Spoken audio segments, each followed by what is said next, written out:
এখন আপনাদেরকে SIR form কিভাবে ফিল আপ করবেন, দলের কাজ যেটা আর কি আপনাদের দিদির দূত অ্যাপসের মাধ্যমে দল দিয়েছে, সেই সম্বন্ধে আপনাদের কাছে বিস্তারিতভাবে তুলে ধরব। এই অ্যাপসটি প্রথমে লগ ইন করতে হবে। লগ ইন করতে গেলে আপনাকে কি করতে হবে সেটা আপনারা একটু বুঝে নিন। এসআইআর ভেরিফিকেশান বলে একটা অপশান পাবেন, সেখানে হাত দেবেন। এসআইআর ভেরিফিকেশানে হাত দেওয়ার পরে দেখুন booth level agent, panchayat, ward electoral, block, town, এরকমভাবে ডিস্ট্রিক্ট সুপারভাইজার অপশান আসবে। আপনি যেহেতু বিএলএ বুথ লেভেল এজেন্ট, সেটার উপর হাত দেবেন। হাত দিলে আপনার কাছে একটা ফোন নাম্বার চাইবে, আপনি আপনার ফোন নাম্বারটা এখানে দিয়ে দেবেন। আপনি আপনার ফোন নাম্বারটা দিয়ে দেওয়ার পরে আপনার কাছে একটা ওটিপি আসবে। সেই ওটিপিটি যখন আপনি দেবেন, ওটিপিটি দেওয়ার সঙ্গে সঙ্গে আপনার ওটিপি ভেরিফিকেশান হয়ে যাওয়ার পর এরকমভাবে একটা ইন্টারফেস আপনার সামনে খুলে যাবে। ইয়েস করবেন, ইয়েস করে বেরিয়ে যাবেন। বেরিয়ে গেলে ইন্টারফেস আসবে। এরকমভাবে আপনার বুথে যত ভোটার আছে সবার নাম আপনার কাছে থাকবে। আপনি এক এক করে সব দেখে নেবেন। যাদেরকে আপনি ভোটার স্লিপ এসআইআর ফর্ম দিয়েছেন তাদেরটা এখানে ডিজিটালি আপনাদেরকে তুলতে হবে। সেটা কিভাবে তুলতে হবে সেই সম্বন্ধে এখন আপনাদের সামনে এই অ্যাপ সম্বন্ধে আমি বলবো। কিভাবে আপনারা কাজটা করবেন, এটা একটি গুরুত্বপূর্ণ বিষয়। এটা বুঝতে হবে, শিখতে হবে, তারপরে ধীরে ধীরে আপনাদেরকে করতে হবে, কোনো রকম যেন ভুল না হয়। আর যা তথ্য দেবেন চেষ্টা করবেন সমস্ত তথ্য 100% সত্য দেওয়ার, কোনো মিথ্যা তথ্য এখানে দেবেন না। দল আপনাদের পরীক্ষিত সৈনিক এইরকমভাবে পেনের মতো থাকবে, সেই পেনের পরে হাত দিতে হবে। ধরুন কোনো একটা নামের পরে আপনি তাকে বিএলও লিস্ট দিয়ে এসেছে, তাকে এসআইআর ফর্ম দিয়ে এসেছে, আপনি কিভাবে সেটা ওয়েবসাইটে তুলবেন সেই সম্বন্ধেই আজকে আমি বলতে চাইছি। দেখুন এরকম পেনের পরে হাত দেবেন, এরকম অপশান আসবে voter found, voter not found. আপনি যে দিতে গেছেন সেটা পাওয়া গেছে বা পাওয়া যায়নি এই সম্বন্ধে আপনাকে তুলতে হবে। যদি আপনি ভোটার ফাউন্ড, অবশ্যই তাকে তো আপনি দিয়ে এসেছেন, অবশ্যই সেটা করবেন। কিভাবে আপনি সেটা করবেন সেটা আমি পরিষ্কারভাবে আপনাদের কাছে বলছি। ধরুন ভোটার ফাউন্ড অপশানে হাত দিলেন, হাত দিলে এরকম একটা অপশান এসে যাবে। এরকম অপশান যখন এসে যাবে তখন 2002 সালের ভোটার তালিকায় তার নাম ছিল কিনা, was your name present in the electoral roll of 2002, তাহলে আপনি তার ওখানে ইয়েস লিখবেন, হ্যাঁ লিখবেন। আর যদি না হয় তাহলে না লিখবেন। নট শিওর, আপনি জানেন না, সেটা সেরকমভাবে লিখে দেবেন। ইয়েস লিখলেন যে ফর্ম পেয়েছে। ইনোমিনেশন ফর্ম তিনি পেয়েছেন কি না, অবশ্যই ইনোমিনেশন ফর্ম পেয়েছে। সেক্ষেত্রে তার উপরে নীল কালির যে সেটা দেবেন, সেটা দিয়ে লিখবেন যে সেই ইনোমিনেশন ফর্মটা পেয়েছে, ইনোমিনেশন ফর্ম পেয়েছে গেল। এরপরে আপনি do you have an Aadhaar card, yes Aadhaar card আছে। এরপরে যে 11টা ডকুমেন্টস, সেই 11টা ডকুমেন্টস যা যা বলা হয়েছে গভর্নমেন্টের পক্ষ থেকে, সেই 11টা ডকুমেন্টসের যেটা তাদের কাছে আছে সেইটার উপরে হাত দিতে হবে, তাহলে সেটা হয়ে যাবে, নীল কালার হয়ে যাবে, তার মানে সেই ডকুমেন্টসটা তার কাছে আছে। এবার প্রশ্ন হচ্ছে আপনি জানবেন কী করে? আপনাকে অবশ্যই জানতে হবে। আপনি যদি বিএলএ হন, প্রকৃত একজন বুথ লেভেল এজেন্ট হন, তাহলে ওই বুথ সম্বন্ধে সমস্ত তথ্য আপনার কাছে থাকতে হবে। আর যদি না থাকে সেই লোকের কাছ থেকে আপনাদের জেনে নিতে হবে। দরকার হলে তার বাড়ি যেতে হবে, বাড়ি গিয়ে বসে তার সম্বন্ধে সমস্ত তথ্য নিতে হবে। তথ্য নিয়ে তারপরে আপনাকে ওয়েবসাইটে আপলোড করতে হবে। এইটা যেন ভুল না হয়, চেষ্টা করবেন 100% সত্য কথা এখানে লেখার। যেমন এখানে যেটা অপশানগুলো দেয়া আছে, সেই অপশানগুলো ধরুন এখানে দেয়া আছে any identity card, pension, payment order, issued of regular employee, pension of সব কিছু, গভর্নমেন্ট সার্ভিস, পাসপোর্ট, আপনার birth certificate, forest rice certificate, আপনার পড়াশুনোর কাগজ, national registered citizenship, family registered, land, Aadhaar card, কোনো দলিল নেই, আপনি কি রাজ্য সরকারের কাছে সন্তুষ্ট কি না, এরকম প্রচুর অপশান থাকবে। তো আপনি যদি ইনোমিনেশন ফর্ম পেয়ে থাকেন তাহলে যে অপশানগুলো আপনি ওই ব্যক্তি হি অর শি তার জন্য যেটা প্রযোজ্য সেই সম্বন্ধে আর কি তথ্যগুলো আপনাদেরকে এরকমভাবে হাত দিলে হয়ে যাবে। করলেন, করার পরে নিচে একটা অপশান আছে আপনি কি রাজ্য সরকারের কাছে সন্তুষ্ট। যদি সন্তুষ্ট হয়ে থাকেন তাহলে আপনি হ্যাঁ দেবেন। যদি সন্তুষ্ট না হয়ে থাকেন, মানে সেই ব্যক্তি যে ব্যক্তির সম্বন্ধে তথ্য আপনি তুলতে চাইছেন সেটা হ্যাঁ বা না সেটা আপনাকে দিতে হবে। মানে যে ব্যক্তি ইনফরমেশন ফর্ম পেয়েছে 2000 সাথে ভোটার লিস্টে নাম আছে তাদেরকে সমস্ত কিছু এইভাবে অপশানগুলো করার পরে আপনাকে একদম নিচের দিকে একটা অপশান থাকবে যে রাজ্য সরকারের কাছে সন্তুষ্ট কিনা, তাহলে সেখানে হ্যাঁ অথবা না এই কথাটা লিখতে হবে। যখনই আপনি হ্যাঁ বা না কথাটা লিখবেন তারপরেই এটা সেভ হয়ে যাবে। সেভ হয়ে যাওয়ার পরে মানে আপনি যে তথ্যগুলো দিয়েছেন এগুলো সত্য বা এগুলো মিথ্যা সেই সম্বন্ধে পরিষ্কার তথ্য তাদের ওয়েবসাইটে, পার্টির ওয়েবসাইটে থাকবে। এই হচ্ছে ভোটার ফাউন্ড যদি হন বা ভোটারকে যদি খুঁজে পান তাহলে এই কাজগুলো আপনাকে বিএলএ হিসাবে করতে হবে। যখনই আপনি হ্যাঁ করবেন তখনই এই সেভ অপশান ব্লু কালার এসে যাবে, তখন আপনাকে সেভ করে এখান থেকে বেরিয়ে যেতে হবে। সেভ হয়ে গেল। সেভ হয়ে যাওয়ার পরে অন্যান্য যে কাজগুলো আছে সেই কাজগুলো এবার এক এক করে করতে হবে। সেটা কিভাবে করতে হবে সেটা আমি আপনাদের সামনে এই ভিডিওর মাধ্যমে তুলে ধরছি, সেটা একটু আপনারা দেখে নিন। এটা হয়ে গেল SR verification.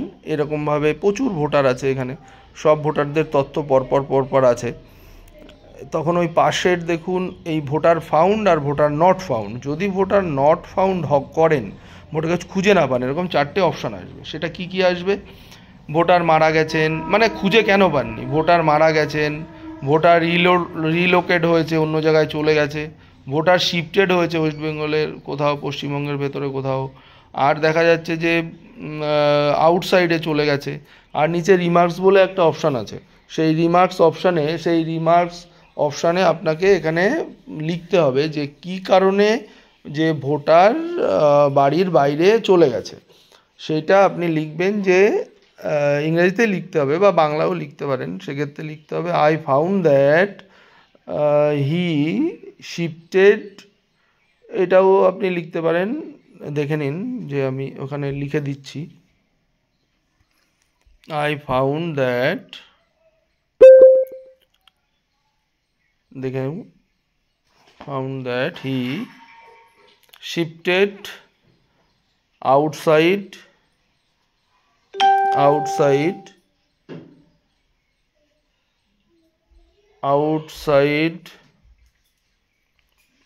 of West Bengal. এক্ষেত্রে আপনি শিফটেডও লিখতে পারেন কিংবা আপনি মাইগ্রেন্টও লিখতে পারেন, যে মারা যাবে সেটা লিখবেন।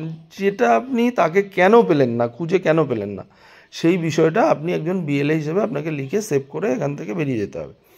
তাহলে এটা পরিষ্কার হয়ে গেল আপনাদের কাছে। যদি ভোটার খুঁজে না পান তাহলে আপনাকে কি করতে হবে, আর ভোটার আগে বলে দিয়েছি ভোটার খুঁজে পেলে কি করতে হবে। এইবার ধরুন 2002 সালে যাদের ভোটার ছিল সেই সম্বন্ধে আপনাদেরকে আগে বলেছি। এবার ধরুন যারা 2002 সালে ভোটার ছিল না, মানে যাদের বয়স কম, তাদের তো কখনোই 2002 সালে ভোটার হওয়ার কথা নয়।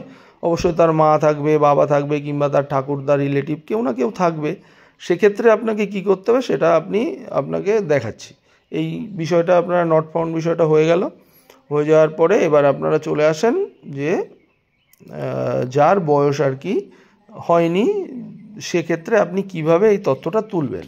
সেক্ষেত্রে আপনাকে কি করতে হবে, যদি 2002 সালে ভোটার তালিকায় নাম ছিল কিনা, যদি 2002 সালের ভোটার তালিকায় তার নাম না থাকে তাহলে না লিখবেন সেখানে।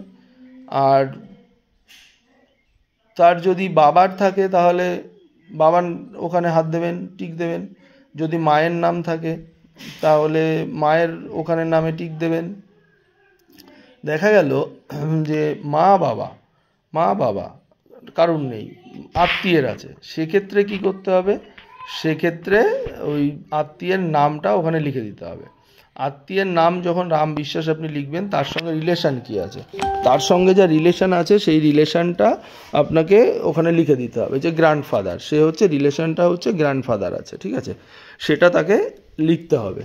এবার যে বিষয়টা থাকবে সেটা পরিষ্কার করে আপনাকে এই অ্যাপসের মধ্যে দিয়ে দিতে হবে। এবার অ্যাপসের মধ্যে দিয়ে দিলেন যে গ্র্যান্ডফাদার আছে, সে গ্র্যান্ডফাদার হয়ে গেল। হয়ে যাওয়ার পর ইনফরমেশন ফর্মটা রিসিভ হয়েছে কিনা, যদি ইনফরমেশন ফর্মটা রিসিভ হয়ে থাকে তাহলে সেখানে হ্যাঁ লিখতে হবে। অবশ্যই ইনফরমেশন ফর্ম রিসিভ হবে, কারণ আপনি দিতে গেছেন, সেক্ষেত্রে রিসিভ লিখতেই হবে আপনাকে। এরপরে আপনার কাছে ভোটার কার্ড আছে, সেই 11টা ডকুমেন্টস, মানে প্রথমে যখন 2002 সালে কারোর নাম ছিল সেক্ষেত্রেও যে 11টা ডকুমেন্টস, এক্ষেত্রেও 11টা ডকুমেন্টস, সেইগুলো আপনাকে হাত দিতে হবে যে তার কাছে এই তথ্যগুলো মানে ডকুমেন্টসগুলো আছে কিনা, কাজে সন্তুষ্ট কিনা। এটা হয়ে যাওয়ার পর এরকমভাবে সে একই সিস্টেম, সমস্ত কিছু হয়ে যাওয়ার পর আপনি সরকারের কাজে সন্তুষ্ট কিনা। যদি আপনি সরকারের কাজে সন্তুষ্ট হন তাহলে আপনাকে ইয়েস লিখতে হবে। ইয়েস লিখে এটা সেভ করতে হবে আর কি। নিচে একটা নীল কালারের অপশান চলে আসবে, সেই অপশানটা এসে গেলেই একদম নিচের দিকে থাকবে, সেভ করে আপনি বেরিয়ে গেলেন। এইটাই হচ্ছে সমস্ত ভোটারদের, যদি আপনি খুঁজে পান 2002 সালে নাম থাকে কিভাবে করবেন বললাম, 2002 সালে না থাকে কিভাবে করবেন বললাম, ভোটার যদি খুঁজে না পান সেটা কিভাবে করবেন সেটা সমস্ত কিছু আপনাদের সামনে তুলে ধরলাম। এবার পরিষ্কার পরিচ্ছন্নভাবে ধরুন একটা অপশন, এই পেনের উপরে যখন আপনি হাত দেবেন, যে কাজগুলো আপনি করলেন দেখা গেল এখানে ভোটার নট ফাউন্ড এটা সম্বন্ধে আপনাদেরকে বলেছি। এবার আপনাদের একটা গুরুত্বপূর্ণ জিনিস শেখাই, সেটা হচ্ছে যে ফর্মগুলো বাড়িতে দিয়েছেন সেই সম্বন্ধে তথ্য আপনি এই অ্যাপসে তুললেন। এবার আপনার কাজ হচ্ছে সেই ফর্মগুলো জমা নেওয়া, মানে আপনার কাজ না, বিএলওর কাজ। এখানে লেখা আছে ইনফরমেশন ফর্মটি কি বিএলওর কাছে জমা নেওয়া হয়েছে, তখন প্রথমে আপনি না লিখবেন। কেন কি, আপনি তো সবে ফর্মটা দিয়েছেন, আপনি তো বিএলওর সঙ্গে থেকে ফর্মগুলো এখনও জমা করেননি। তাহলে আপনার এখানে না লিখতে হবে, কারণ সবে আপনি দিয়েছেন। এখানে না লিখে আপনি এখান থেকে বেরিয়ে গেলেন। বেরিয়ে গেলে এরকম একটা অপশান আপনার সামনে চলে আসবে, সেটা হচ্ছে দেখাচ্ছি আপনাদেরকে কীরকম অপশান আসবে। যেটা ইনফরমেশন ফর্ম, এই যে ফর্ম নট সাবমিটেড, মানে যাকে আপনি ফর্মটা দিয়েছেন সে তো সবে ফর্ম রিসিভ করেছে, কিন্তু সে ফর্ম তো আপনাদের জমা করেনি। তাহলে যখন সে ফর্ম জমা করবে, মানে 30 তারিখের আগে, তখন আপনারা সেখানে ইয়েস লিখবেন, সবাই ইয়েস লিখবেন। তাহলে কি হলো, ফর্ম প্রথমে আপনি দিলেন, কাজ হলো, তারপরে আপনি ফর্ম রিসিভ করলেন, ঠিক আছে। এইভাবে আপনাকে কাজগুলো করতে হবে। এইটা করার পরে সুন্দরভাবে কাজ করুন। বন্দে মাতরম, জয় বাংলা, তৃণমূল কংগ্রেস জিন্দাবাদ, মমতা বন্দ্যোপাধ্যায় জিন্দাবাদ, অভিষেক বন্দ্যোপাধ্যায় জিন্দাবাদ। যেহেতু আপনারা দলের পরীক্ষিত সৈনিক, সেহেতু আপনাদের হাতে বিএলএ হিসাবে ডিজিটালি এই অ্যাপসটা তুলে দেওয়া হয়েছে।